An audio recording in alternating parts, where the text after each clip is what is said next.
xaflad si heersare loo soo agaasimay ayaa waxay ka dhacday magaalada Bristol ee waddankan Britain. xafladani ay soo qabanqaabiyeen jaaliyadda Soomaaliyeed ee ku dhaqan magaaladaasi ayaa waxaa lagu sagootinayay madaxweynihii dowladda ku meel gaarka ee Soomaaliya Mudane Shariif Sheekh Axmed laguna soo dhaweynayay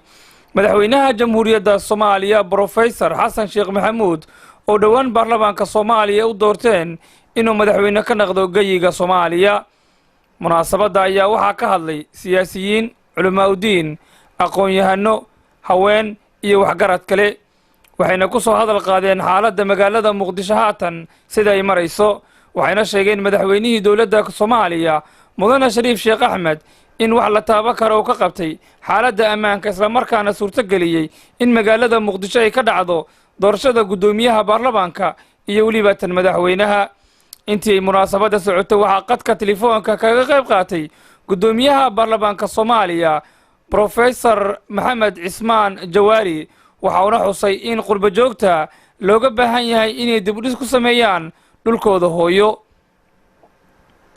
haddaba halkaasi waxaa khudbado kala duwan ka soo jeediyay dadkii ka soo qayb galay isla markaana si aad ugu duceeyay madaxweynaha Jamhuuriyadda Soomaaliya Professor Xasan Sheekh Maxamuud waxayna sheegeen in madaxweynihii hore ee dowladda Soomaaliya uu shaqadii qabtay isla markaana laga rabo dhameystirkeeda madaxweynaha Jamhuuriyadda Soomaaliya Professor Xasan Sheekh Maxamuud waxaana hadaladoodii ka mid ahaa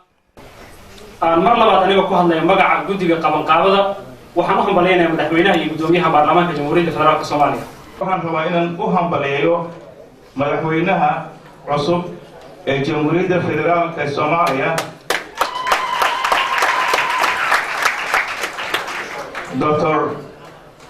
Xasan Sheekh Maxamuud. aad iyo aad ayaan ugu mahadcelinaynaa labada mas-uul ee sharafta leh waxaan aad u soo dhaweynaynaa isbedelka qaabka leh ee heerkan ku dhacay aad iyo aad ayaan ugu mahadcelinaynaa madaxweynaha iyo guddoonka baarlamaanka. xafladan sharafta leh oo qiimaha leh waxaan u qabanay reer Bristol haddaan nahay in aan ku taageerno labada professor oo kala dhicin oo leenahay hambalyo Soomaali ha noolaato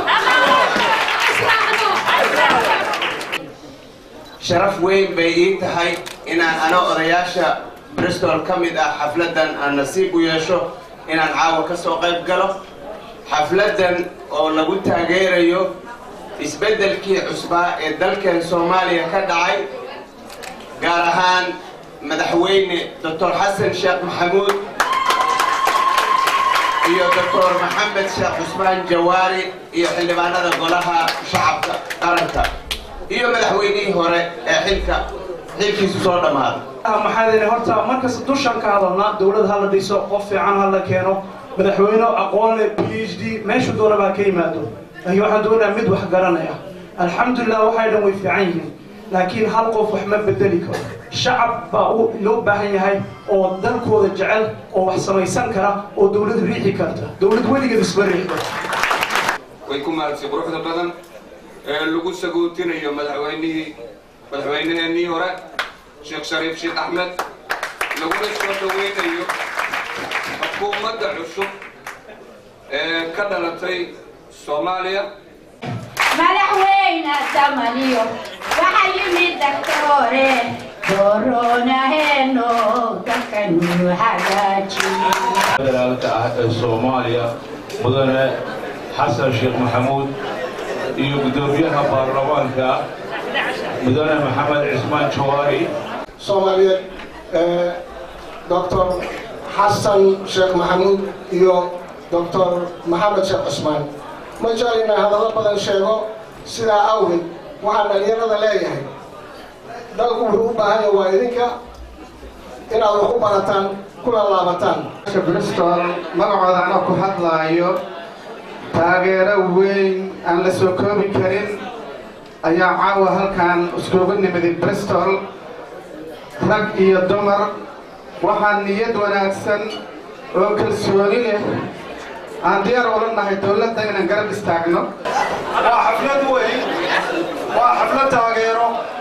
waa xaflad qayraan anigu waxay igu muuqataa inay tahay ujeeddo badan dawladdii hore oonu sii sagootinayno baarlamaanka hore oonu sii sagootinayno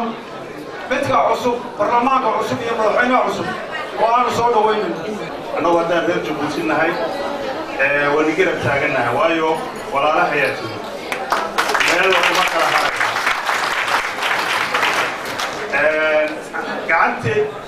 قعدت مديك يا قعدت بدش مر والله ويستاجر صلاة